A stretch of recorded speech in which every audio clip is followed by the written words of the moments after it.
Dr. Makanda, with this last elections, there was a view, at least from the Azimio side of things, that the church in particular was compromised. Statements were made with regard to Jackson Ole Sapit, Archbishop. Yes.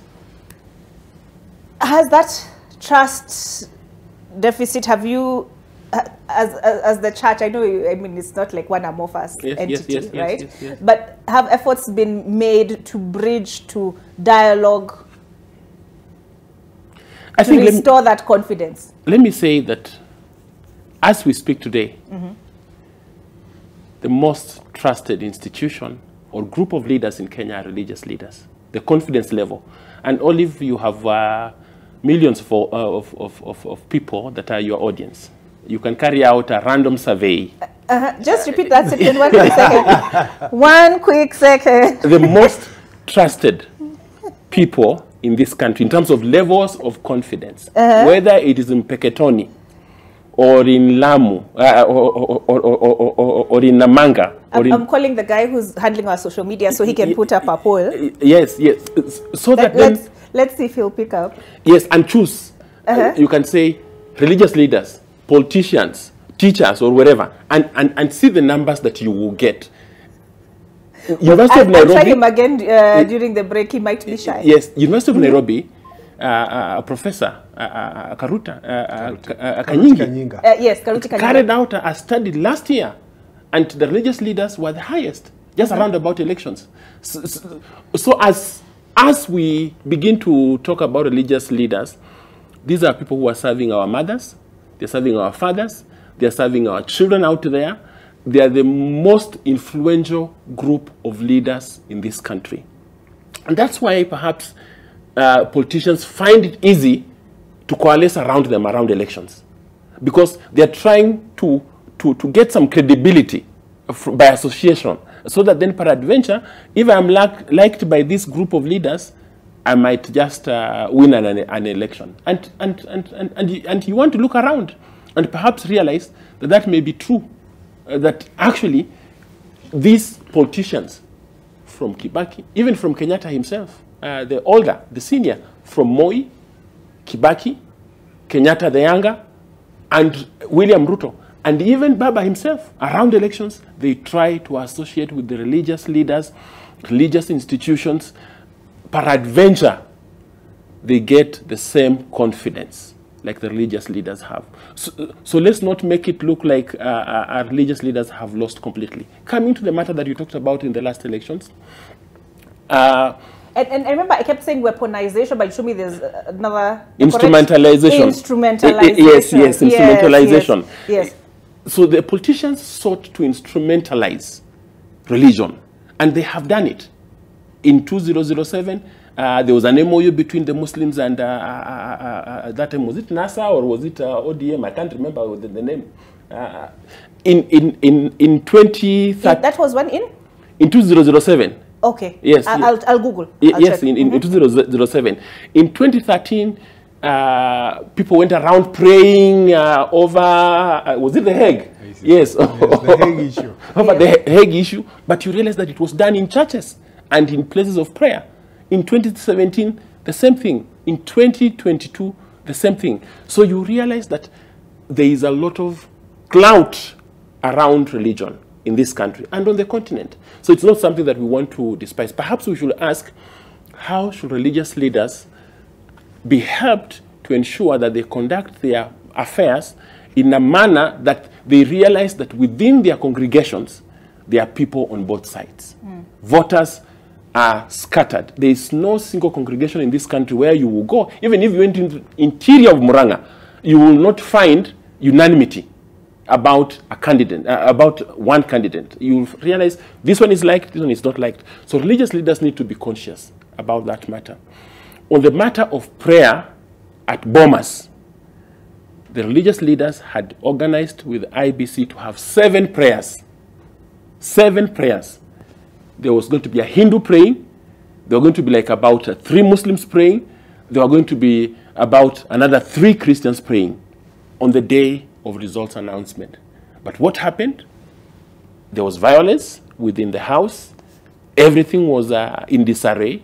And so in a half, I think the chairman of IBC just decided to pick the one who looked conspicuous. He was in purple, and Ole Sapit is tall and so he said, Bishop, come, because I think he also needed a shield a bit around him, because chairs were being thrown around. So he picked on Bishop to come and pray. And if you were the one in that moment of heat, what will you do? You will try to calm them, the tempers. And that's what Archbishop did. And we thank God that it is him who was chosen to pray. And he prayed for this country and thanked God.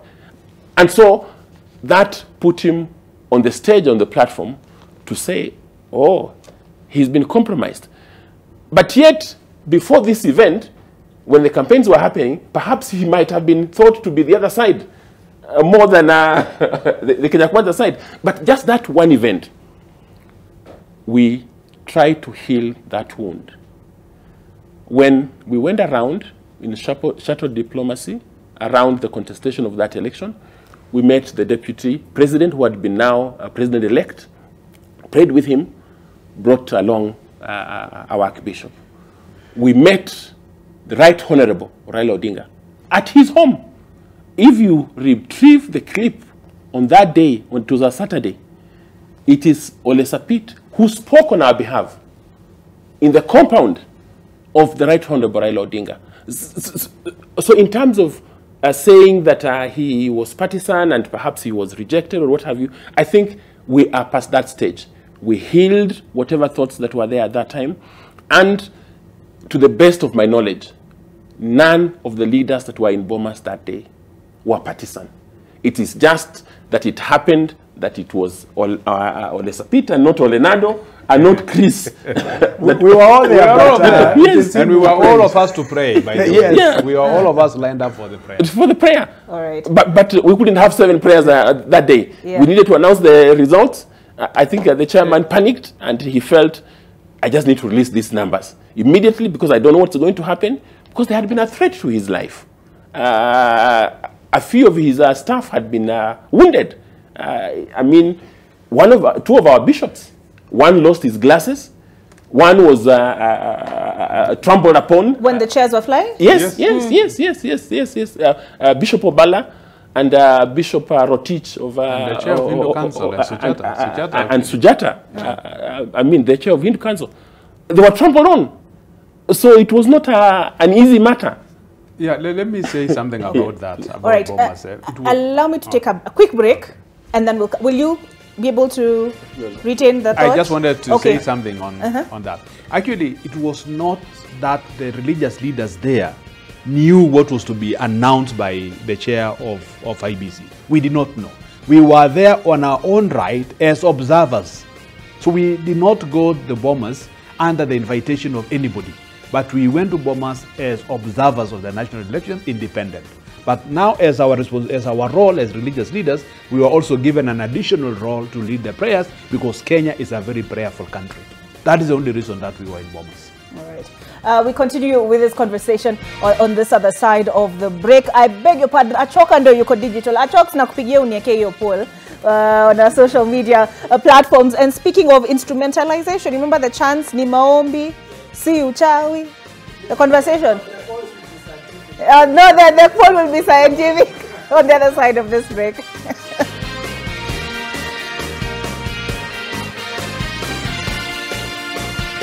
We've put up the poll, but already people have responded. And I'll just look at the ones that are within my eye line. Let me put it that way. We have here Lazarus Okello, who says we don't trust religious leaders who dined and lied to Kenyans. Religion finished Zambia with Chiluba. Then here we have Marshall Omondi Nyambok, who says spiritenua are just business cartels. They sell the spirit and at times call it brown envelope. That is Michelle Omondi Nyambok. Let us see. This is Mutio Onesimus, who says but they betray that trust. Look at Mackenzie, for instance. Let us see. Okay, those are the ones that are easily available to me. Okay, I will look for the others because it looks like I really have to sift through. But yeah, we'll leave that there. We'll look at more of your comments and also at the outcome of the poll, because we'll leave it on even after, and I'll invite you back, yeah, to discuss the findings. Okay, but back to the issue at hand. Hassan Olenado, I know you had something to add just before the break on the events at the Bomas of Kenya. But these, because you talked about Kenyans being, you said, is it 75%, 80% religious? What, you said 85? Actually, it's about 87. It's a huge 87. number. 87% of Kenyans are religious. They are the same ones who, despite saying, and to just borrow from that first line of Murkomen's statement, I pray, and they come to church on Sunday, and then they're also the same ones who call other people names. They're also the same ones who are destroying expressway. Is this religion of ours just for Friday and Sunday? Does it not extend to other areas of our lives? We are grappling with corruption. It seems despite a huge percentage, the greater majority of the country claiming to be religious. It is our everyday life, the reality of our everyday life does not give testimony to that. Actually, the reason why we have religious leaders and the reason why we have institutions of worship, it is because to keep on reminding humanity when they go wrong. And that is the reason also why God sends so many prophets, to remind people that they are going wrong and they need to go back to their God. So I think why we still have people who are misbehaving, and while they are religious, it is because religiosity is something that keeps on, you keep on preaching to the people. You keep on, that doesn't stop, that now we are finished preaching, now people have become good Christians or good Muslims or good Hindus. No, it's a continuous process, because human being is a very weak creature. If you leave him or her somewhere for a period of time, they'll actually may even forget and even become something else. So there are people, a human being was created by God as a very weak creature who requires continuous reminding of one's faith or one's closeness to God and on the ways of life and many other things. So the moment we are left on our own, you realize that we become weak. Why it is important that we still have a better position as a religious country, because we still have congregations that we can actually talk to, we can speak to whenever we want to speak to.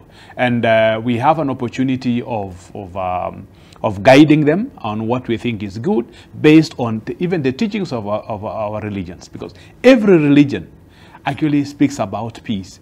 It speaks about prosperity in this world and the after, because you cannot be talking to people that they are going to heaven and now they can actually starve to death, like what happened in Shakahola and other places. So it's about how do you live a good life in this world as you expect to be in the next world. So it's about today and tomorrow, because today is in this world, tomorrow in the year after. So that is what religion really stands for, and therefore we find it to be the right thing to do, and an opportunity for this community of leaders to be able to provide that leadership to their congregations. And most of the politicians you have mentioned are actually members of our congregations too. Some of the leaders have personal what can I call chaplains, for that matter, who visit their home, who pray with them, they reach out for consultation with them. So it's a very critical entity to engage, and that is what actually the religious institutions and leadership do in a country like our country. In terms of politics, as I said, we are human, and sometimes we have a lot of challenges and on where to stand. Many institutions have actually are moderated in a way that you don't pronounce yourself on where you stand politically. In our organization, the Supreme Council of Kenya Muslims, the founding fathers of that organization decided that SUPKEM is apolitical, so we don't pronounce any position, but we encourage Muslims or members of that organization to choose leaders based on their best interest, on the right people that can actually provide leadership and also be accountable to the people of Kenya. That is what we encourage them to go out and do. But we don't tell them, go and choose this party, that person. We don't do that. We only give the criteria on how to get the good leader. Now it is up to them to make their own decisions, but we don't make those decisions ourselves. Interesting. But if they're part of your congregation, perhaps wako kwa, they're a deacon or, you know, the equivalent, and then they tweet some things, and I'm not naming names, would you then step in and tell them, what is wrong? Yeah, at the personal level. Yes. At the personal level, you can always reach out to a leader and tell that leader, I think this is not right. There is a better way of making a communication or responding to an issue, as a religious person. Okay. And, and one thing about our political class, when they go to politics, they form a constituency, an interesting one, that they become politicians. Even if there were people of the cloth, there are religious leaders previously. But the moment they joined that group, they become politicians. They actually move away from being members of the religious community, and they join the class of the political leaders. So now they also require counseling the moment they have stepped to join the political circles. And it's interesting that you make that point, because in some circles they are, quote, worshipped, because they dish out, goodies. Yes. Yes. When they visit, some of them are viewed as almost, what's the word? Greater than. You get what I mean? There's this reverence where some of our political class are concerned. Like I have met this sort of person. Their status changes as yes, absolutely. As Hassan Olenado has pointed out. So are you sometimes confronted with a certain level of, you feel like I am not equal maybe to this person, so how I talk to them, how I phrase my correction in love, you cushion it a little bit, you're not quite as direct to them when you, because we've talked about shuttle diplomacy. When you meet them, are you also like, Mheshimiwa? That's an interesting question. Well, the place of the religious leaders from all the communities, whether Muslim or Christian or Hindu, is a revered one. It's a place of trust, and people come and tell you about their relationship, like say a marriage that is breaking. People will tell you everything, and many social problems, including by the politicians themselves. They come to us, they talk to us, and because they trust us. And therefore we hold a high level of trust of the people. And that is how they are able to come to us. So confidentiality and respect is very critical. For the religious leaders then, that position of trust should not be breached or abused. Because then you don't come and tell me your problems and then you hear it on social media or some other places, which is something that is abhorred. But having said that, when we are pastoring, so to speak, the politicians, and we are meeting the leaders of the country, we give them their respect. Because even if the president is your friend, even if the president comes to your church, it doesn't mean that he's not the president of the Republic of Kenya. He's the only one who was elected by the people. He holds a higher pedestal, and you must respect the office. And that way you respect the people of Kenya. So you handle with care? You have to have the duty of care to make sure that you do not go beyond your limit to act in terms of what you can be able to speak to the president. So we are able to speak. And even if you go to the Bible, look at, for example, Prophet Nathan, when he approached David after he took Uriah's wife. He comes with a parable of how a rich man had some sheep, but when a visitor came, instead of slaughtering his own sheep, he went to look for the one from the poor man. And the poor man loved that sheep or goat so much that they used to drink in the same cup. He conjures an image and a parable. And then David says what? That man should surely die. So already David had passed judgment on himself. When Nathan says, you are that man, then you see that he is able to repent. So it requires a lot of wisdom, especially for us who do shuttle diplomacy, the language you use, the way you coach the language, the way you approach, and also how you get into just not the mind of the leaders, but also the heart of the leader. Because at the end of the day, they are also human beings, and they are going through their tensions and struggles. And that way, you are able then to guide and to say that if this is done, this is the way. But having said that, we always tell the truth. And that is why leaders in this country are able to trust us. That we can tell them, this direction you are going, usipitie hiyo. If you go this way, this is what is going to happen. If you change course, it is going to save the country, save your administration. And that is why if you look at the statement that we issued on Friday, it speaks to the heart, it speaks to the mind, and it also respects the positions that is held by the Right Honorable Raila Odinga as the leader of the minority party in Parliament, and also the president, who is now, so to speak, the one who is leading the government of the day. That way, then, we are able also to speak to people, because people of Kenya also have their power. Article 1 of the Constitution says that all the sovereign power of Kenya belongs to the people. So people can elect a government, and they can also remove it from power. And that is why the campaigns in this country are so competitive and aggressive. Otherwise, if there was no, if the people of Kenya had no power in the vote, then there will be no campaigns. So we also have to respect the people. And that is why every time that we preach, we ask for respect.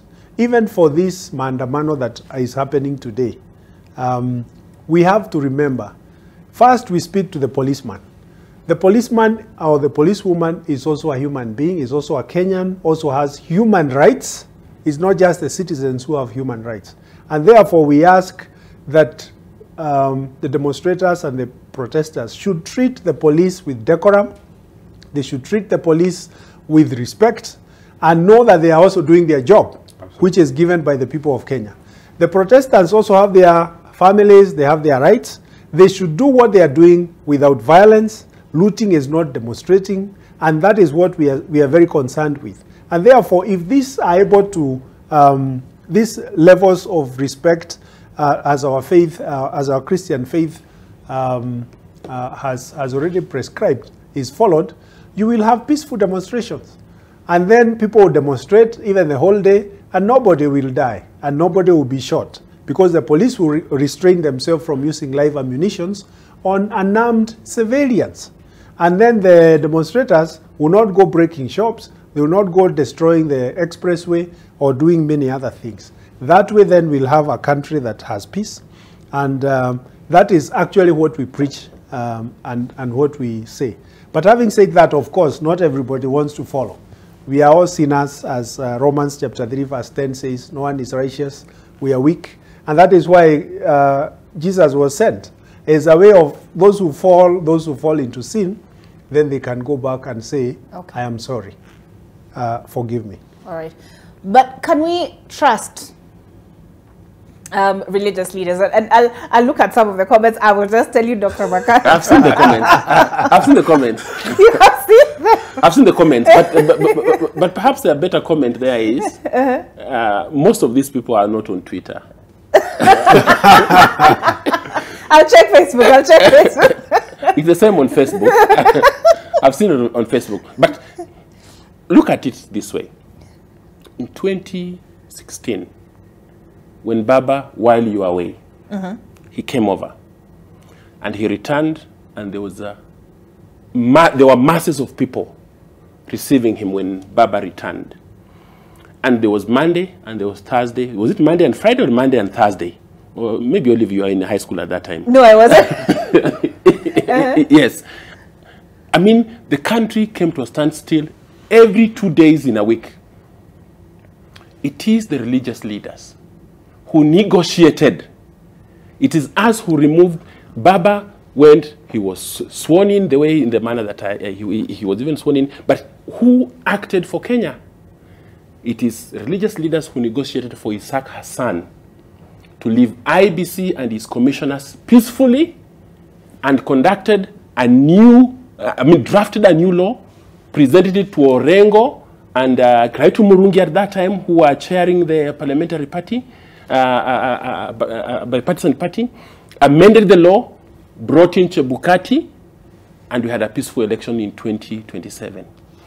When that election was disputed and Baba went and was sworn in, Matiang'i, who was the Minister of Interior at that time, said it will not happen. The person who spoke and spoke forcefully, it was Jackson Ole Sapit, and said, withdraw police, allow these people to do what they want. And perhaps that is the action that averted blood shed. So they went to Uhuru Park, they had a swearing in, Miguna did his thing. After that, he went back to Canada, and Kenya continued. He went back, or was it? The Canada part. All right. Yes, and Kenya continued. So you also begin to realize that Kenyans are not sincere. They like when things are working, but when things are very tough and a decision of leadership is needed, and religious leaders make a decision of leadership, they begin to throw stones at them. Because, just look even after that election.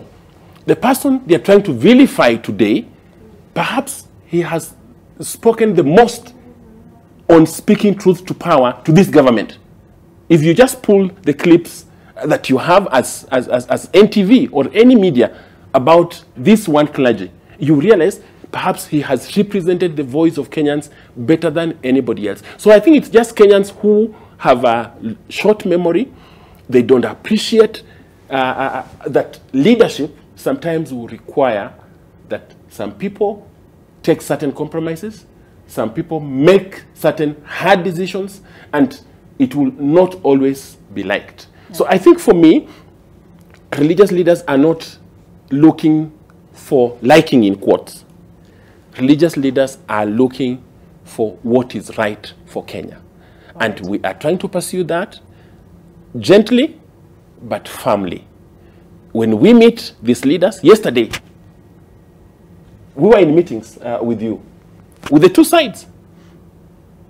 We were firm but gentle. Firm.